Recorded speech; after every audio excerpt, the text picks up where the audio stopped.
October মাসের 5 তারিখ চলে আসলাম আপনাদের সাথে কাঁচা আম নিয়ে, যেটা অলরেডি আমার বাগানে ফলন দিচ্ছে। ব্রামকাই মিয়া, আপনারা অনেকেই এটার নাম শুনেছেন। তো যদিও আমার এই আমটা হারভেস্ট করতে কাঁচা অবস্থায় কষ্ট হয়েছে, কিন্তু তারপরে আমি হারভেস্টটা করেছি। আমি শুনেছি কাঁচা অবস্থায় ব্রামকাই মিয়া যথেষ্ট টেস্টি। তো যদিও এটা খুবই চমৎকার একটা ব্যাপার যে অক্টোবর মাসে কাঁচা আম খাওয়া, এটা এতদিন আমরা কাটিমন খেয়েছি বা আরও দুই একটা 12 মাসি জাত খেয়েছি, কিন্তু ব্রামকাই মিয়া আমি এটা স্টাডি করেছি, আমি নিজেও দেখেছি এই জাতটার সক্ষমতা আছে একবারের অধিক ফলন দেওয়ার। এবং আমার বাগানে অলরেডি যেটা আমরা পর্যবেক্ষণ করছি যে তার এই সক্ষমতাটা কিন্তু আমরা প্রমাণ পেলাম। আমাদের এখানে মে জুন মাসে ফ্লাওয়ারিং হয়েছে এবং এই ফ্লাওয়ারিংয়ের পর আমরা আজকে অক্টোবর মাসে কাঁচা আম হারভেস্ট করলাম এবং আপনাদের সামনে খেয়ে আপনাদের জানাবো কাঁচা অবস্থায় এটা রিভিউটা কেমন। আমার ধারণা নভেম্বর ডিসেম্বরে আমরা পাকা হারভেস্ট করতে পারবো। তো ভিউয়ার্স, আজকে কিন্তু আমার সাথে আমার মেয়ে আছে, তো মেয়েকে নিয়ে শুরু করব আজকে। দেখি কাঁচা আমের টেস্টটা কেমন আসে। Hello everyone, welcome back to mango man Bangladesh. তো ভিউয়ার্স, চলুন শুরু করা যাক, রিভিউতে যাই। আম কিন্তু পুরোপুরি কাঁচা, এই যে আপনারা দেখলে বুঝতে পারতেছেন, হালকা একটু হলুদ বর্ণ হয়েছে। ব্রামকাই মিয়ার কাঁচা আমের প্রথম টেস্ট নিতে যাচ্ছে ভিউয়ার্স।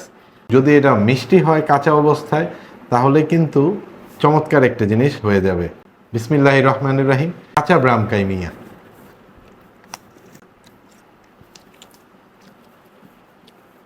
আমার ওপিনিয়ন দেওয়ার আগে আমার মেয়ের কাছ থেকে শুনি ওর কেমন টেস্টটা লাগলো। আমি ভেবেছিলাম হালকা পাতলা হবে, মিষ্টি ভালো, যেহেতু শুনছে বাবা ব্রামকাই মিয়া অনেক কাঁচা অবস্থা অনেক ভালো টেস্ট হয়। আসলে আমি সত্যটা খুঁজে পেলাম, অনেক ভালো ছিল, আমার এক্সপেকটেশনের বাইরে। একটু পেয়ারা পেয়ারা ভাব আছে, আমার কাছে অনেক ভালো লাগছে। আসলেই এই আমের একটা ড্রপিং হয়েছিল অনেক আগে।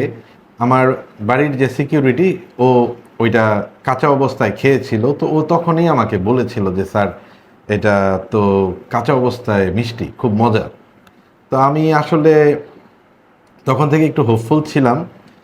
এখন আমি খেয়ে দেখলাম যে কাঁচা অবস্থায় এটা যথেষ্ট টেস্টি।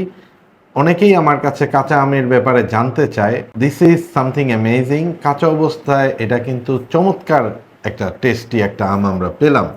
এবং এটা কাঁচা অবস্থায় ফ্লেশটাও খুব কচকচে, যে আমার মেয়ে বললো পেয়ারার মতো। এটা কাঁচা অবস্থায়ও এটার ফ্লেশটা কিন্তু যথেষ্ট মজাদার এবং খুব ভালো লাগতেছে। আর একটু খেয়ে বলি, এটাতে টার্টনেস নাই। আমি যে অবস্থায় খেলাম এটাতে 1%ও টার্টনেস নাই। আরেকটা হচ্ছে মিষ্টতা, একটা কাঁচা আমে এর চেয়ে বেশি আশা করাটা মুশকিল। মিষ্টতাও যথেষ্ট পরিমাণ আছে। মিষ্টতার দিক থেকে কাঁচা অবস্থায় আমার কাছে এখন পর্যন্ত খাওয়া এইটা সবচেয়ে বেশি মিষ্টি। তোমার? আমার কাছে কিউজায়ও কিন্তু যথেষ্ট মিষ্টি, কিন্তু আমার কাছে এটার যে ফ্লেশ টেক্সচার এবং মিষ্টতার জায়গাটা যথেষ্ট ভালো লাগছে। একবারের অধিক ফলন দিচ্ছে, আমের সিজনের বাইরে গিয়ে ফলন দিচ্ছে, কাঁচাও মিষ্টি, পাকাও মিষ্টি, আর কি all the way. So this is really amazing. আপনাদের জন্য শুধুমাত্র বিভিন্ন নতুন নতুন আমের রিভিউই দিচ্ছি না, পাশাপাশি এই জাতগুলো সংগ্রহ করার সুযোগও আমরা করার ব্যবস্থা করেছি ফ্লোরিডা ফার্মস বিডি থেকে। আপনারা আপনাদের পছন্দ মতো জাতগুলো, যেগুলো অনেক জাতই অলরেডি আউট অফ স্টক হয়ে গেছে, অ্যাভেলেবেল স্টকের জাতগুলো www.floridafarmsbd.com থেকে দেখে নিতে পারবেন। এবং 01314228448 এই নাম্বারে হোয়াটসঅ্যাপ করেও আপনারা জেনে নিতে পারবেন। ইনবক্সে আপনারা অর্ডার প্লেস করতে পারবেন। আপনারা কিন্তু সবাই অবশ্যই ম্যাঙ্গো ম্যান বাংলাদেশকে লাইক, কমেন্ট, সাবস্ক্রাইব করে পাশে থাকবেন। আজকে কিন্তু খুব চমৎকার লাগলো আপনাদের সামনে নতুন একটি কিছু উপস্থাপন করতে পেরে। খুব আশাবাদী আমি, চমৎকার কিছু জিনিস আপনাদের হাতে তুলে দিতে পারবো। দেখা হবে আপনাদের সাথে নতুন আরেকটি পর্বে। ভালো থাকবেন সবাই। আল্লাহ হাফেজ, টাটা।